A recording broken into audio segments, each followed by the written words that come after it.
Bonjour à tous et bienvenue pour cette nouvelle vidéo. Aujourd'hui, nous allons voir la fonction de demande pour les substituts parfaits. Dans la vidéo précédente, nous avons vu ce que c'était qu'une fonction de demande.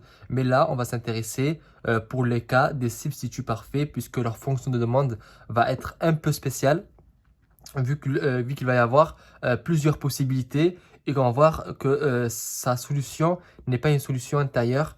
On avait vu la différence entre solution intérieure et solution en coin. Donc, dans le cas des substituts parfaits, la solution va être en coin, à part s'il y a une exception qu'on va voir également ici. Et on va également voir du coup comment on construit cette fonction de demande pour ces biens-là. On va voir qu'il y a trois possibilités donc, qui sont citées ici et ces possibilités-là dépendent du prix. Avant de voir ces possibilités, je vous rappelle qu'il y a en description plusieurs liens, plusieurs bons plans pour gagner de l'argent, pour en économiser. Allez voir ça en description, ça va sûrement vous intéresser. Et voyons ces possibilités, donc ces trois cas possibles. Donc je vous avais dit que ça dépendait du prix et vous avez trois possibilités. Donc soit le bien Y, le prix du bien Y coûte plus cher que le prix du bien X. Et dans ce cas, les préférences optimales, donc le panier optimal va s'exprimer juste en fonction de X. Donc le X étoile et va être égal à M divisé par P de X. M, c'est le revenu. Et P de X, prix de X, du bien X, mais je vais écrire X pour aller plus vite. Prix de X. Donc, si dans l'énoncé, on vous dit que, par exemple, le prix du bien Y coûte 4 euros et le prix du bien X coûte 2 euros, là, on peut voir que le prix du bien X, il est inférieur à celui du bien Y. Donc, le choix optimal, le panier optimal du consommateur qui a ces préférences-là, donc qui peut substituer un bien à l'autre à un taux constant, c'est ce qu'on appelle des substituts parfaits. Il aura comme panier optimal X étoile égale à M, donc le revenu divisé par P de X. Et du coup, le Y va être égal à 0 puisqu'il va consacrer l'ensemble de son budget à la consommation du bien X. La deuxième possibilité, c'est si le prix du bien X est égal au prix du bien Y. Donc vous avez deux prix, on vous dit dans l'énoncé que le bien X coûte 3 euros et on vous dit que le prix du bien Y coûte également 3 euros. Dans ce cas-là, le X optimal, donc la consommation de X dans le panier optimal, ça sera n'importe quel nombre entre 0 et M divisé par P de X. M c'est le revenu, P de X c'est le prix du bien X. Pourquoi? Parce qu'on a vu que c'était des substituts parfaits. Donc, ils s'échangent à un taux constant et le consommateur, il se préoccupe seulement d'une certaine quantité pour avoir une satisfaction donnée. Ici, les deux prix sont égaux. Ici, en fait, pourquoi je ne l'ai pas expliqué, mais ça a l'air assez intuitif. Ici, pourquoi il consomme que du bien X? Parce que vu que les deux biens, il peut les remplacer un avec l'autre et que le prix du bien Y, elle est plus grande que le prix du bien X, dans ce cas-là, il va consacrer l'ensemble de son budget au bien X, parce que les deux sont pareils pour lui, lui procurent le même plaisir, il va plutôt acheter plus de bien X que plutôt du bien Y qui coûte plus cher.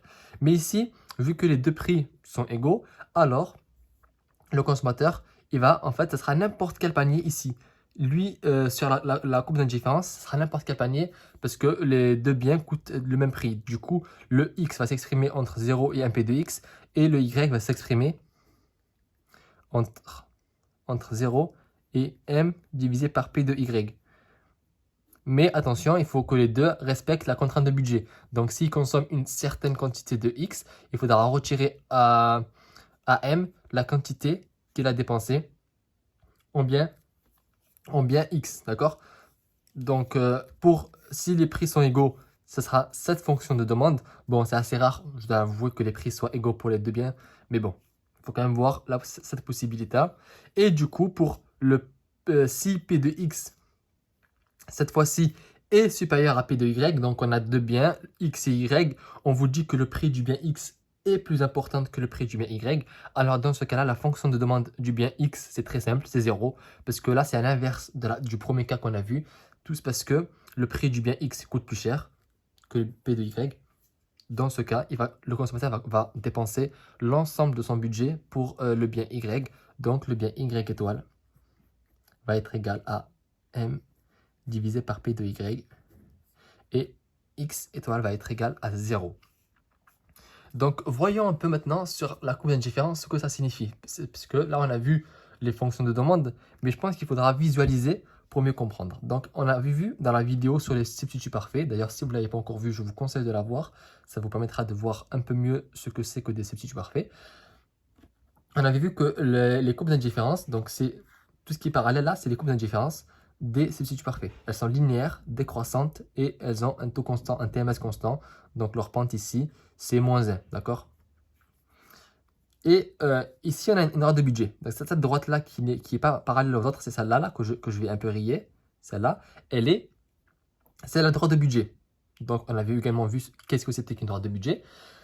Et on a vu dans la vidéo précédente que le panier optimal, c'était la rencontre entre la courbe d'indifférence et la droite de budget. Mais il faut la courbe d'indifférence la plus qui procure le plus d'utilité. Donc, on peut voir que la droite de budget, elle touche deux courbes d'indifférence. Elle touche celle-ci et celle-ci. Mais celle qui procure le plus de satisfaction, c'est celle-ci, celle qui est plus haute. Je vous rappelle que plus on s'éloigne, plus l'utilité qu'apporte la courbe d'indifférence est grande. Donc, ici, on peut voir que ça rencontre ici. Donc, le panier optimal, en fait, c'est ça. Donc, on peut voir qu'il n'y a que du bien x et pas de bien y. Donc, le x étoile est égal à m divisé par p de x. Et ce cas-là, c'est dans quel cas? C'est dans le cas où p de x est inférieur à p de y. Donc, ce cas-là, cas où p de x inférieur à p de y. C'est-à-dire que le consommateur va consacrer l'ensemble de son budget à la consommation du bien X parce que celui-ci est moins cher que le bien Y. Donc là, on va faire un rapide résumé pour peut-être vous aider à mieux comprendre.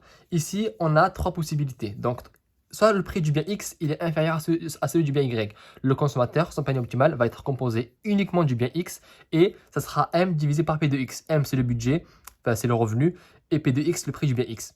Y étoile va être égal à 0. Deuxième possibilité, c'est que P de X égale P de Y. Donc les deux biens coûtent la même chose. Et dans ce cas, n'importe quel panier optimal qui se situe ici, ça marche. C'est-à-dire que les valeurs de X étoile vont être situées entre 0 et M sur P de X. Et Y, ce sera 0 et M sur P de Y. Mais le M, il faut lui retirer ce qu'il a dépensé ici. Donc s'il a dépensé que... Si ici il prend 0, donc du coup, ici, il aura... Y étoile égale M sur P de Y. Mais par contre, si elle a dépensé 5 €, il faudra dépenser moins 5 pour avoir le nouveau budget. Parce que voilà, on peut pas dépenser le budget, il est lié aux deux biens. Puis la troisième possibilité, c'est CP de X, il est plus grand que P de Y. Donc le prix du bien X, il est plus important. Et dans ce cas, le consommateur va dépenser tout son revenu dans l'achat du bien Y et va acheter aucune unité du bien X.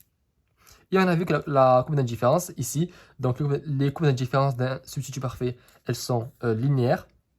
Elles ont un taux constant, un TMS constant. Et on a vu que la rencontre, en fait, c'était en coin. Donc si x étoile est égal à m sur p de x, c'est qu'en fait, ici, p de x est inférieur à p de y. Si par contre, cette fois-ci, ça aurait été l'inverse. Donc si, ça aurait été comme ça. Donc on a une droite. On va le faire ensemble. Donc on a ça. Et maintenant, si on a cette nouvelle droite de budget, donc là on peut voir qu'il a plus de budget, cette fois-ci le panier optimal va être ici.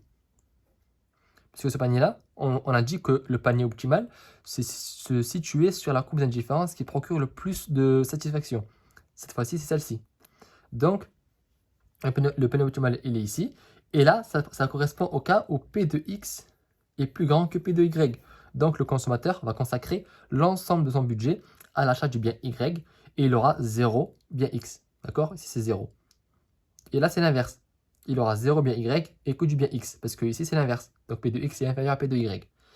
Donc, ce qu'il faut retenir de cette vidéo, c'est que pour les fonctions de demande, pour les substituts parfaits, il faut impérativement se rappeler que c'est par rapport au prix. Donc, si le prix du bien X est inférieur au prix du bien Y, alors dans ce cas-là, c'est que du bien X. Si le prix du bien X est supérieur au prix du bien Y, c'est que du bien Y. Si le prix des biens X et Y sont égaux, dans ce cas-là, c'est un mélange des deux parce que c'est n'importe quel panier entre 0 et 1 P de X pour X et 0 et 1 P de Y pour Y.